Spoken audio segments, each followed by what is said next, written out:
स्वागत है आप सभी लोगों का मेरे चैनल रागनी सिंह में। आइए सुनते हैं सुप्रसिद्ध लेखिका मालती जोशी जी की कहानी आउटसाइडर। कहानी शुरू करने से पहले आप लोगों से नम्र निवेदन है कि अगर आप लोगों को मेरी कहानी पसंद आए तो कृपया मेरे चैनल को सब्सक्राइब और लाइक करना मत भूलिए। तो चलिए शुरू करते हैं कहानी।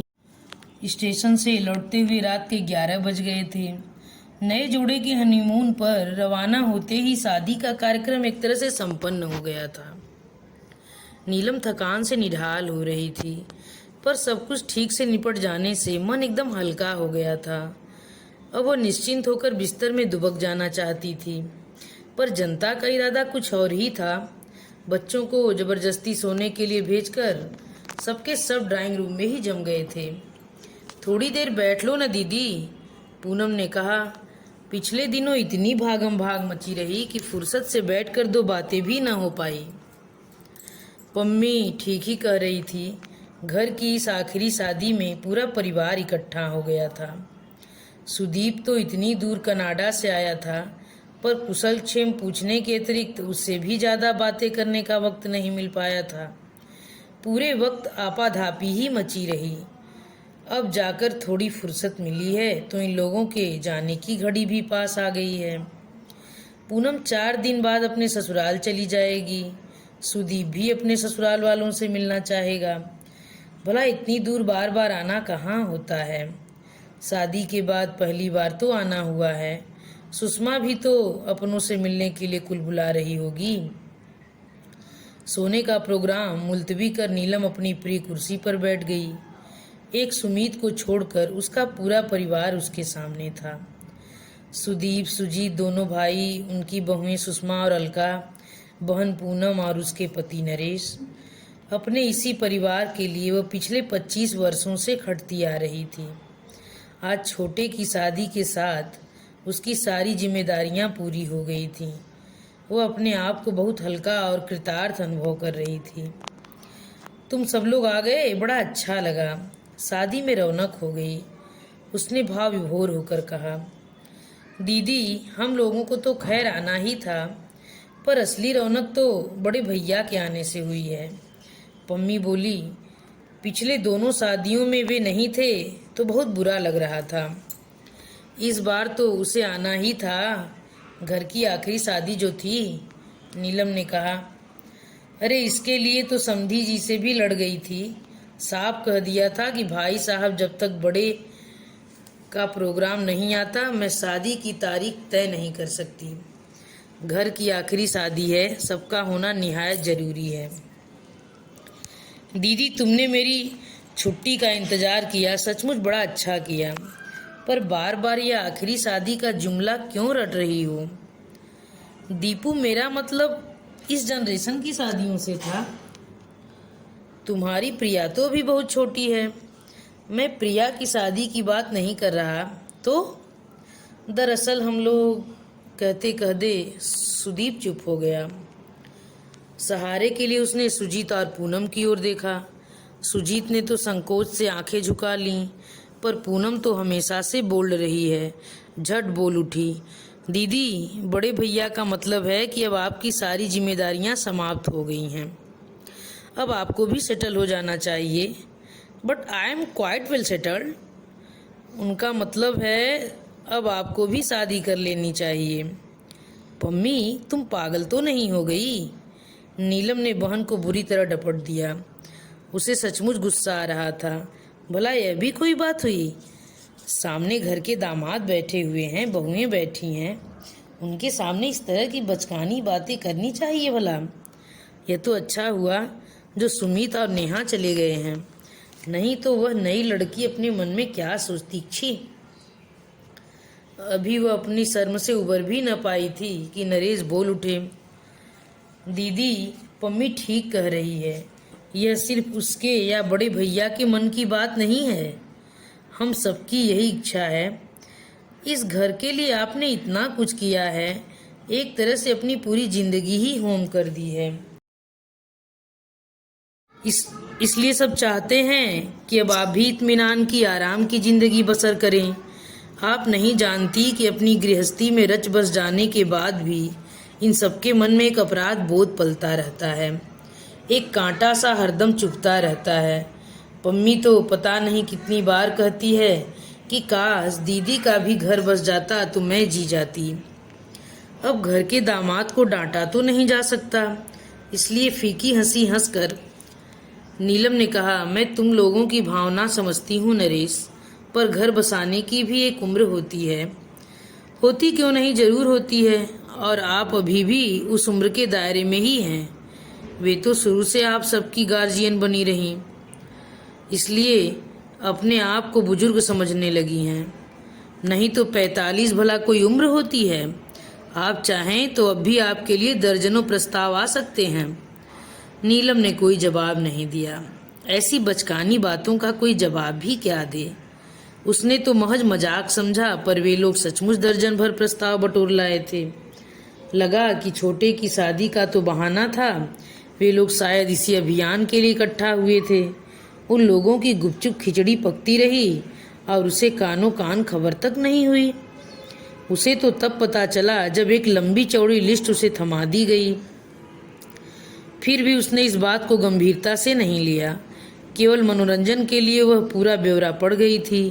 उसे हंसी भी आई थी और आश्चर्य भी हुआ था कि लोग कैसी कैसी विपरीत परिस्थितियों में भी शादी का शौक पालते हैं। उसे फुर्सत से विचार करने के लिए कहा गया था, पर सुदीप और सुषमा दूसरे ही दिन उसके कमरे में आ धमके। उन्हें शायद सबसे ज्यादा जल्दी थी। कनाडा जाने से पहले वे सब कुछ तय करके जाना चाहते थे। उनके पीछे पीछे सुजीत भी आ पहुंचा। लगा कि दोनों भाई दल बांध कर उस पर हमला करना चाहते हैं। थोड़ी देर इधर उधर की बातें होती रहीं।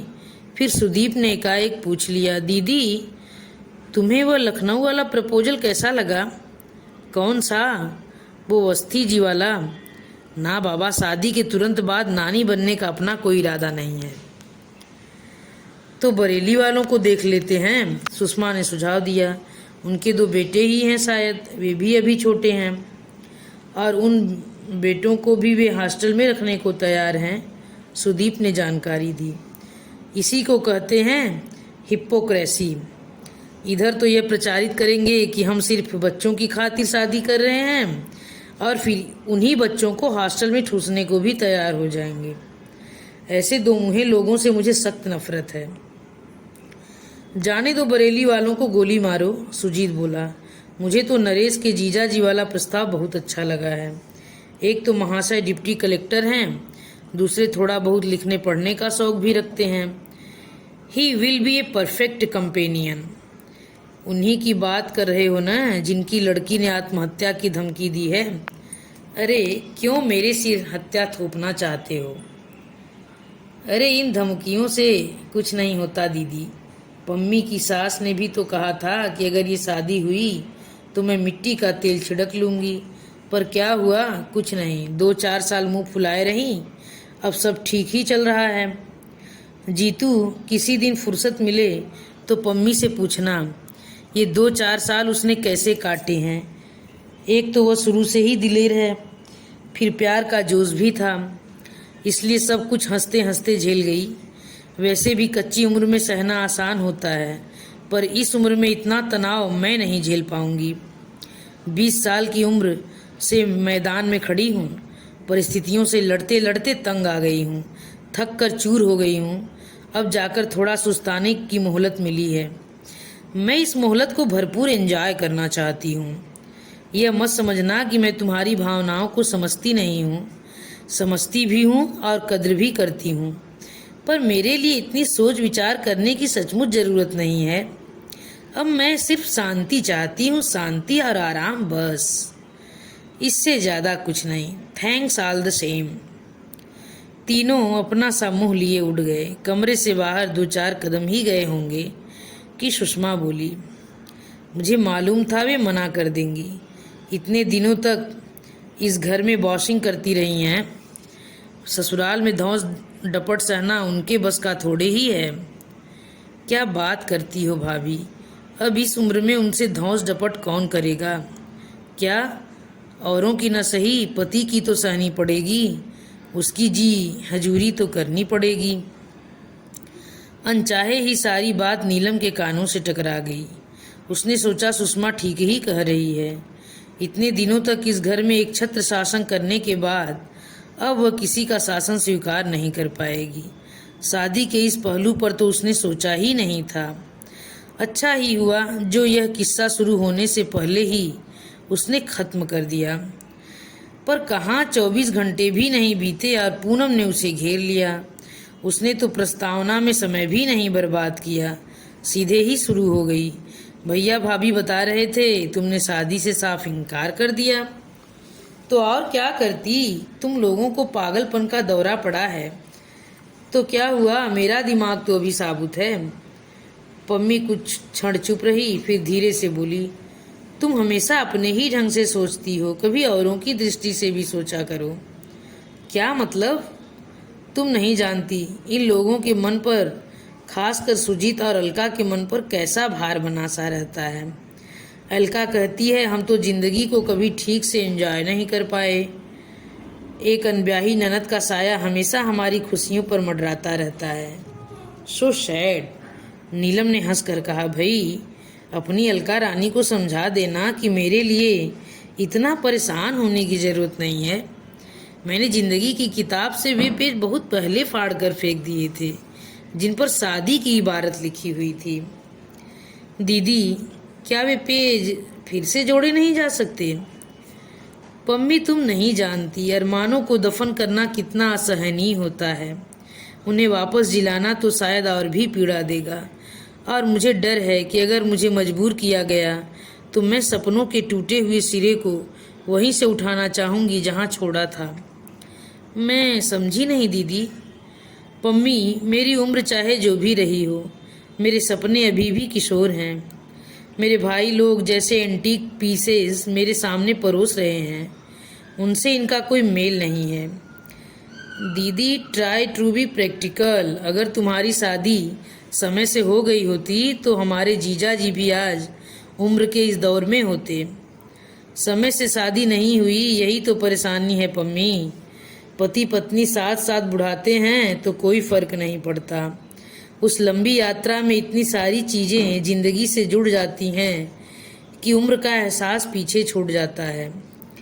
तुम्हारी बातें तो मेरी समझ से बाहर होती जा रही हैं, तो समझने की कोई ज़रूरत भी नहीं है। इसे एक मजाक समझकर भूल जाओ। मैंने भी तो तुम्हारे प्रस्तावों को मजाक से ज़्यादा कुछ नहीं समझा। दरअसल अब शादी की बात ही मन से उतर गई है। तुम लोगों ने यह विचार फिर से जगा दिया है तो सोचूंगी। कोई सही आदमी मिला तो बता भी दूंगी, पर अब इस उम्र में कोई रिश्ता जबरदस्ती नहीं उड़ सकती। सॉरी। एक बात और था दीदी, अब क्या रह गया? तुमने इस घर को लाख अपने खून से सींचा हो, पर यह घर कभी तुम्हारा अपना नहीं हो सकता। तुम यहाँ हमेशा आउटसाइडर ही रहोगी। क्या बात करती हो? मैं सच कह रही हूँ। अभी तो तुम्हारे पास अपनी नौकरी है, इसलिए कोई फर्क नहीं पड़ता, पर कल को जब रिटायर हो जाओगी तो तुम्हारी हैसियत इस घर में एक फालतू सामान की सी रह जाएगी। तब तुम्हें मेरी बात याद आएगी। नीलम कहने को हुई कि जिस दिन ऐसा होगा मैं तुम्हारे यहाँ चली आऊँगी, पर नहीं कहा। यह प्रस्ताव तो पूनम को खुद देना चाहिए था। नहीं दिया तो बुरा भी लगा, पर चुप लगा गई। अब इससे क्या कहें, वह बेचारी तो खुद ससुराल के आतंक से त्रस्त है। कहना होता तो सुदीप से कहेगी, खुद तो इंजीनियर बनते ही शादी कर ली और विदेश चला गया, दोबारा पलटकर भी नहीं देखा। तब का गया अब आया है। वहाँ बैठकर दीदी का ख्याल नहीं आया। अब जब सारी जिम्मेदारियां खत्म हो गई हैं तो दीदी की शादी का शौक सवार हुआ है। लेकिन सुदीप से भी वह कुछ नहीं कहेगी। अपने भाई बहनों पर उसकी अपार ममता है। शिकायत कभी अगर थी तो वह अम्मा से थी। माँ होकर भी उन्होंने बहुत पक्षपात किया। कमाने का भार बड़ी बेटी के कंधों पर डालकर वे बाकी बच्चों का लालन पालन करती रहीं। उम्र नीलम की मुट्ठी में से रेत की तरह फिसलती रही और अम्मा जान कर अनजान बनी रहीं। पिता की आकस्मिक मृत्यु के बाद जब उसने घर की बागडोर संभाली थी, तब यह नहीं सोचा था कि अब यही उसकी नियति होगी।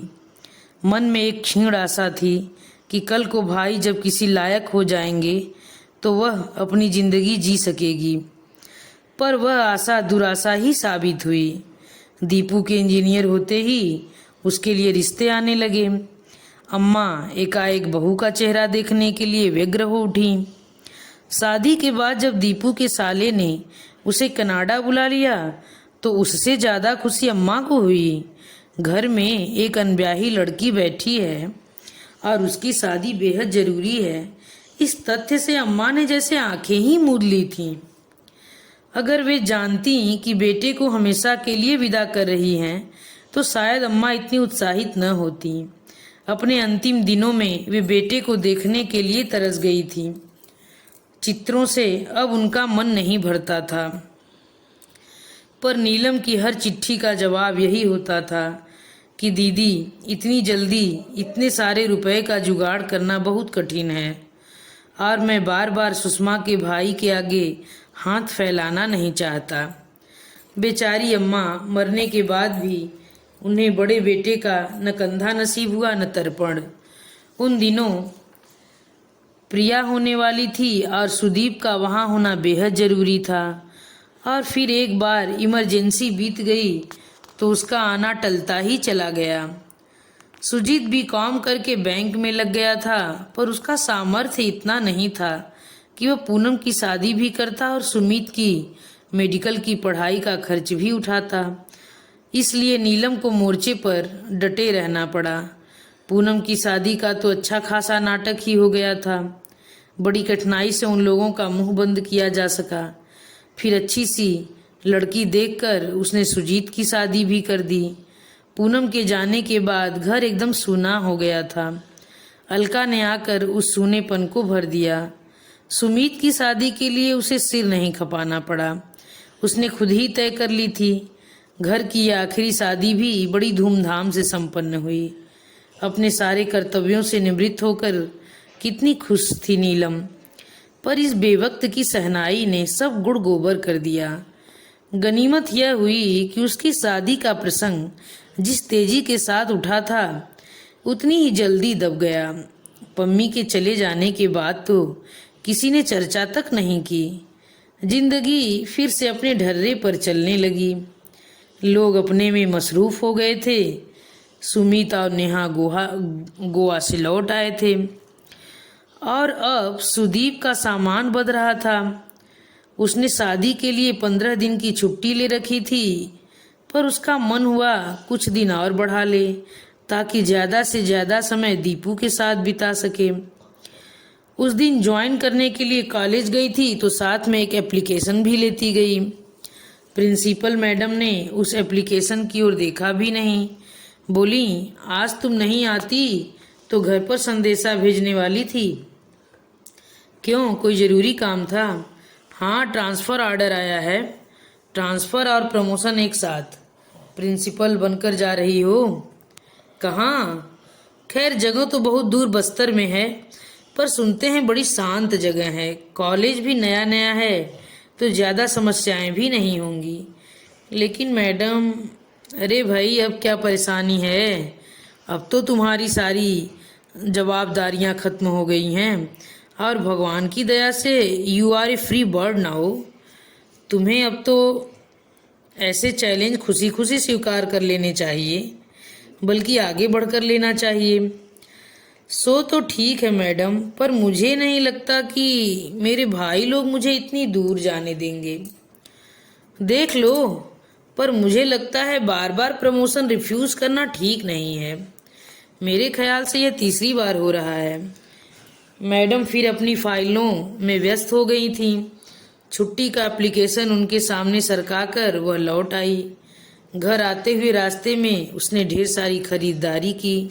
सुदीप के लिए खादी का सूट लेंथ और कुर्ते पाजामे, सुषमा के लिए कोसा और चंदेरी साड़ियाँ, और प्रिया के लिए सब प्रांतों की गुड़ियों का पूरा सेट, साथ ही प्रिया के मनपसंद रसगुल्ले भी। घर पहुंचकर अपने कमरे में जाने के बजाय वह सीधे दीपू के कमरे की ओर ही चली गई, परंतु पैर दरवाजे में ही ठिठक गए। भीतर देवरानी जेठानी का प्रेमालाप चल रहा था। अलका कह रही थी, आप तो लकी हैं जिज्जी, फुर से उड़ जाएंगी। ये नेहा भी 4 दिन बाद छोटू के साथ बंगलोर चली जाएगी। उम्र कैद तो हम लिखवा कर लाए हैं, सो भुगतेंगे। क्या करे भाई, हमने तो बहुत कोशिश की, पर वे टस से मस नहीं हुई। अब यही समझ लो कि वे हमारी ननद नहीं सास है, और उन्हें हमेशा हमारे साथ ही रहना है। नीलम तो जैसे काठ हो आई, उसे अपने कानों पर विश्वास ही नहीं हुआ। उसके आगे पीछे डोलने वाली, उससे मिश्री घुले स्वर में बात करने वाली अलका उससे क्या सचमुच इतना ऊब गई है कि उसका साथ उसे उम्र कैद सा लगने लगा है। और अलका को उस कैद से रिहाई दिलाने के लिए ही शायद उसकी शादी का प्रपंच रचा जा रहा है। वाह! इसके बाद वहां खड़े रहने या उन लोगों से सामना करना उसके लिए संभव नहीं था। वह दबे पांव कमरे में लौट आई। इतनी देर तक हाथ में थामा हुआ सारा सामान उसने पलंग पर पटक दिया। अब उसे एहसास हुआ कि उसके हाथ दर्द कर रहे थे, पर यह बोझ तो कुछ भी नहीं था। इससे 10 गुना बोझ तो उसके मन पर था। उसे वह कहाँ खाली करती। उस दर्द से निजात पाना क्या संभव था। रात खाने की मेज पर रसगुल्लों का एक बड़ा सा डोंगा सजा हुआ था। उसने शाही अंदाज में ऐलान किया, ये मेरे प्रमोशन की मिठाई है, प्रिंसिपल बनकर जा रही हूँ। अरे वाह! कहाँ? जगह तो खैर बहुत दूर बस्तर में है। आजकल हर कहीं तो कॉलेज खुल गए हैं, पर सुनते हैं जगह बड़ी शांत है। मुझे तो इस समय सबसे ज़्यादा शांति की ही ज़रूरत है। इस आपाधापी से तंग आ गई हूँ। फिर बार बार प्रमोशन ठुकराना अच्छा भी नहीं लगता। पहले तो खैर मजबूरी थी, अब तो कोई बहाना भी नहीं रहा। इस बात पर सभी एक मत थे। रात बिस्तर में लेटी हुई वह दिन भर की घटनाओं का मन ही मन जायजा ले रही थी। दोपहर में उसने प्रिंसिपल मैडम से कितने दर्प के साथ कहा था, मैडम, मेरे भाई लोग मुझे इतनी दूर नहीं जाने देंगे। पर कहाँ, किसी ने भी तो प्रतिवाद नहीं किया। पम्मी ठीक ही कह रही थी, बल्कि उसने तो रिटायरमेंट के बाद की बात कही थी। पर नीलम को लग रहा था कि घर में उसकी हैसियत अभी से किसी फालतू सामान की सी हो गई है। और इसी के साथ यह कहानी समाप्त होती है। आप लोग ज़रा कमेंट बॉक्स में ज़रूर लिख कर बताइएगा कि आप लोगों को यह कहानी कैसी लगी। धन्यवाद।